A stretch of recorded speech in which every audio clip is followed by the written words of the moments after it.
E aí pessoal, belezinha? Professor Sidgley Oliveira na área e vamos para mais uma aula de língua portuguesa. Na aula de hoje, texto opinativo, gente. Então, antes da gente continuar essa aula, o professor vai pedir uma coisa para vocês. Livro 2, página 29 e 30, vai ser essa atividade que a gente vai fazer. Vou pedir para que vocês assistam novamente a aula Gênero texto de opinião, Gênero texto jornalístico e as formas de argumentação. Esses textos, essas aulas vão ajudar a gente muito na produção de texto presente na atividade da aula de hoje. Belezinha? Então, vamos lá. O texto opinativo, ou de opinião, é um texto breve, claro, e na interpretação dos fatos é opinativo, porque o sujeito que escreve emite opinião, ou seja, expõe o que pensa sobre o assunto em pauta, mas é um texto devidamente fundamentado e não fere a ética e o rigor da escrita.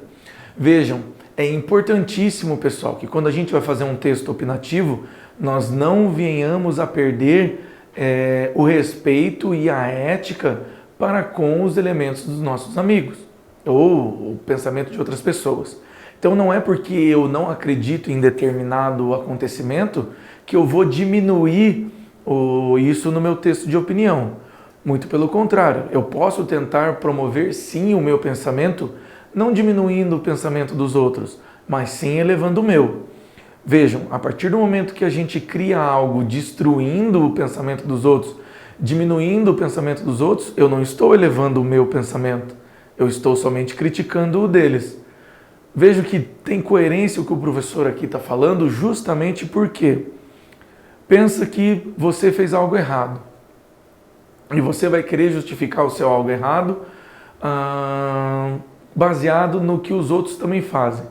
Então, sei lá, você bagunçou na escola. O professor chamou a tua atenção. Pô, você está bagunçando. Mas fulano também está bagunçando. Vejam, você está usando uma argumentação de diminuição. Você não está se defendendo ou tentando contar o que aconteceu. Você está tentando argumentar o acontecimento de outra pessoa. Beleza? Então, a moral que a gente tem é quando a gente não destrói um pensamento. Belezinha? Vamos lá então. A opinião volta-se para o juízo de cada um ou grupo, opinião pública sobre algo. Então você pode ter opinião sobre qualquer assunto, pessoal. Qualquer um dos assuntos que a gente expõe. A partir do momento que você olhou algo. Então, opinião pública. Vamos pegar um assunto que abrange muita gente. O valor da tarifa pública. Você é a favor do aumento? Você é a favor que ela seja cara? Como você acha? Você acha que corresponde o valor que é pago na tarifa pública de transporte batendo com o valor? Tipo, as pessoas gastam tanto. Esse trabalho é bom? Você pode opinar sobre isso. A opinião apresenta os fatos com a informação, enquadrando-os em um respectivo contexto, relacionando-os através de uma interpretação. Elabora-se um juízo de valor sobre eles. Na opinião, o autor escolhe o ângulo de abordagem dos acontecimentos e das situações. Veja, pessoal, é extremamente importante que a gente consiga entender a argumentação. A gente já vai se posicionar. Então, eu irei argumentar em cima desse texto. Eu irei argumentar em cima desse posicionamento. Lá na hora de formação de argumentação, a gente viu que tem que ser embasado isso. Então, se eu pego o texto sobre transporte público, eu posso afirmar que a população está insatisfeita? Todos estão insatisfeitos com o transporte público. Eu posso fazer essa afirmação? Não, eu não posso. Por que eu não posso fazer essa afirmação? Justamente porque eu não tenho a opinião de todas as pessoas da cidade. Eu tenho a opinião de algumas. Pode ser que tenha alguém. Então, por exemplo, o senso comum, ele não vale para uma opinião. Todo mundo sabe que tal coisa é ruim. Não, todo mundo sabe. Por que você está generalizando? Você não sabe a opinião de todos. Como você não sabe a opinião de todos, fica difícil para que a gente consiga entender como são esses funcionamentos. Belezinha? A opinião apresenta fatos, Opa, olha lá a aula de argumentação que a gente teve. Lá na aula de argumentação a gente viu que os fatos têm que vir, né? Fatos são irrefutáveis, contra fatos não há argumento. E não tem como destruir fatos com opinião. Opinião é sua, você pode ter a sua opinião sobre o que você quiser, mas você não pode querer fazer a sua opinião bater com um fato. A sua opinião não é a verdade. Lembre-se disso. Você pode até ter opiniões que são comprovadas com a verdade, mas se não tem fatos científicos que comprovem a sua opinião, não tem como. Apresenta os fatos com a informação enquadrando-os em um respectivo contexto, relacionando-os através de uma interpretação. Elabora-se um juízo de valor sobre eles e, na opinião, o autor escolhe o ângulo de abordagem e acontecimento de situações. Exemplos de textos optativos, editorial de revista, comentários de jornais. Então, o comentário que a gente tem no Instagram, no Facebook, no Twitter, as redes sociais, elas são feitas de comentários, elas são feitas de opiniões. Então, a partir do momento que a pessoa foi lá e colocou uma foto, o dia da pessoa, os posts, né, que a galera vai fazendo, os comentários que a galera vai colocando ali, falam justamente sobre a opinião das pessoas sobre aquele acontecimento. A mesma coisa um jornal. Lembre-se que o jornal migrou, ele partiu para as redes sociais. Então a gente tem o jornal digital, mas as manchetes deles, as pessoas veem porque eles publicam aquelas manchetes nas redes sociais. Então a partir dali eles publicaram a manchete, publicaram uma notícia, as pessoas já vão comentando. Muitas vezes as pessoas vão comentando sem nem ler a notícia, sem nem saber do que estão falando, sem nem ler a notícia inteira. Fora que a gente entra num outro problema, que é a interpretação de texto. Pessoas que tiram o texto do contexto e querem trabalhar naquilo. Podem pegar uma fala das pessoas e querer transformar a pessoa num vilão da noite para o dia. Ou até mesmo querer transformar um vilão em uma pessoa boa, tirando uma fala dele do contexto. A partir do momento você pode... Isso que eu estou falando do texto escrito. A gente não está nem falando de vídeo, onde as pessoas podem editar um vídeo, uma boa edição, né? Pode colocar a opinião impressa ali dentro da maneira que ele achar mais interessante. Beleza? A opinião revendo o texto opinativo tem por finalidade informar e influenciar, nomeadamente a nível político ou ideológico. Os opinion makers, utilizando os dados da realidade para, a partir deles, convencer as pessoas. Nota, opinion makers, quem escreve texto opinativo. Então vamos lá, eles pegam grupo de WhatsApp. A gente faz grupo de WhatsApp para quase tudo, certo? Então tem o grupo do churrasco, tem o grupo do futebol, tem o grupo do trabalho, tem o grupo do trabalho 2. Você vai fazer um trabalho no colégio, grupo do trabalho do colégio tal. Justamente porque a gente tem algumas maneiras de fazer esses momentos ali. Então ali a gente só vai falar sobre um determinado assunto e ali nós vamos colocar a nossa opinião naquele determinado assunto. Então você tem um grupo só formados por gente que torce para o mesmo time que você. Grupos dos loucões do time A, Então você está lá, só tem pessoas que torcem para o mesmo time que você. Vai ter informação contra o seu time ali?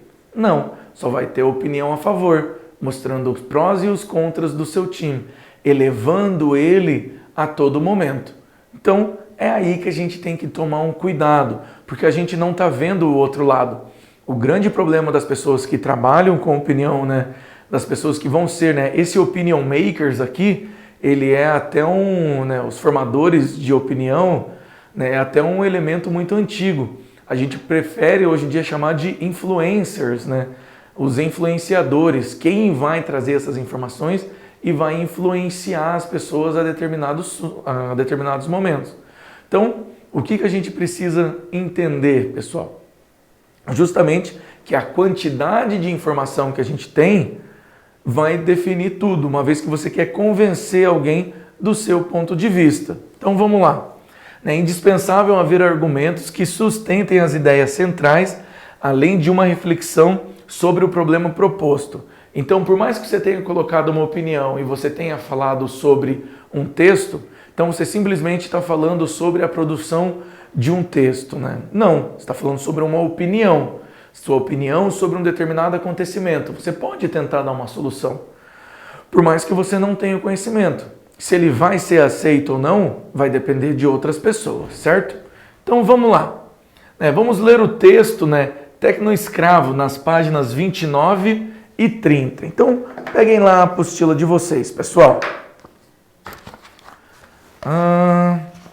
Então acompanhe a leitura com o professor. A crônica de Paulo Mendes Campos abordou uma questão problemática ocasionada pela conectividade, unanimidade e falta de individualidade. Quais outras consequências boas e más a conectividade pode trazer? Vamos pensar a respeito lendo o texto de Eric Slate, que pode ser considerado uma crônica argumentativa. Então vamos lá. Certa vez, quando eu estava em um ônibus cheio, um homem sentado ao meu lado atirou seu celular pela janela. Ao ouvir o toque do seu telefone, ao invés de atendê-lo, prontamente ele casualmente o jogou fora. Fiquei perplexo. Ele olhou para mim, deu de ombros e desviou o olhar. Eu não tinha ideia se o telefone era seu, se ele tinha roubado ou sequer sabia que era um celular. Mas em um movimento aparentemente despreocupado, ele conseguiu se libertar daquilo que me tem consumido completamente.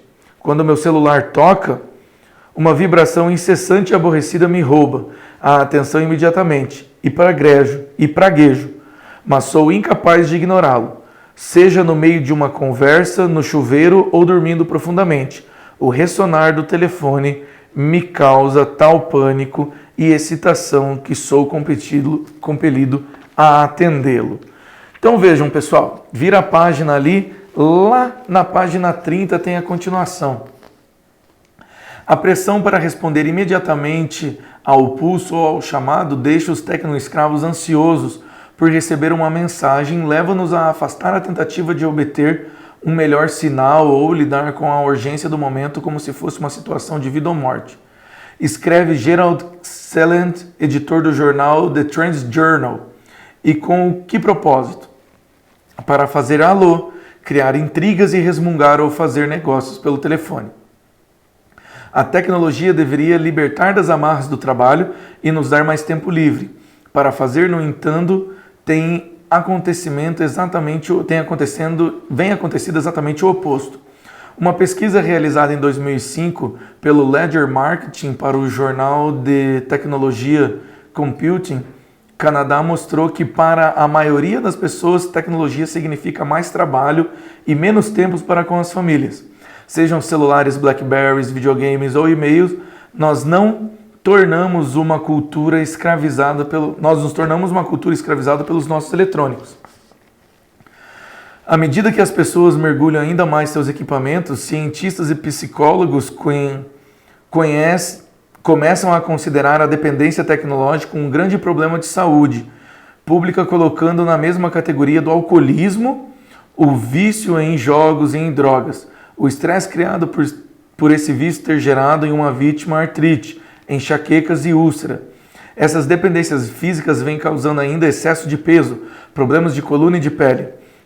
O mais preocupante, no entanto, é o profundo impacto que exerce sobre o nosso desenvolvimento pessoal. Ao que parece, quanto mais conectados estamos, mais alheios ficamos. Os seres humanos estão criando na armadilha do ciclo da alta tecnologia que impede suas mentes de viver. O presente observando a vida e observando o que acontece ao seu redor. Descreve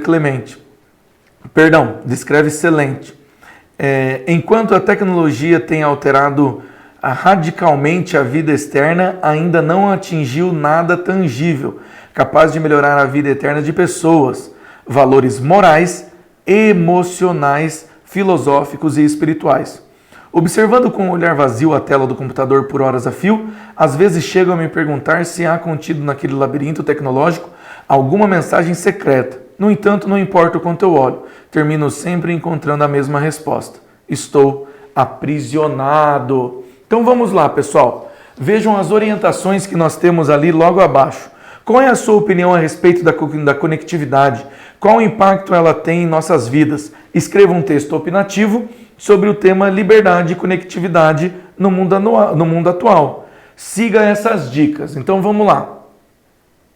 Pesquise sobre temas em fontes confiáveis, ou seja, Wikipédia não é fonte confiável. Pense também nos filmes, livros e músicas que abordam temas que podem relacionar a ele. Relacione as informações que são importantes para defender sua ideia e utilize exemplos que sejam capazes de interessar ao leitor. Organize suas ideias em parágrafos, mas lembre-se de usar um nível mais informal de linguagem, como se você estivesse conversando. Lembre-se de usar formas de argumentação como causa e consequência e comparações e escolha um título para o seu texto.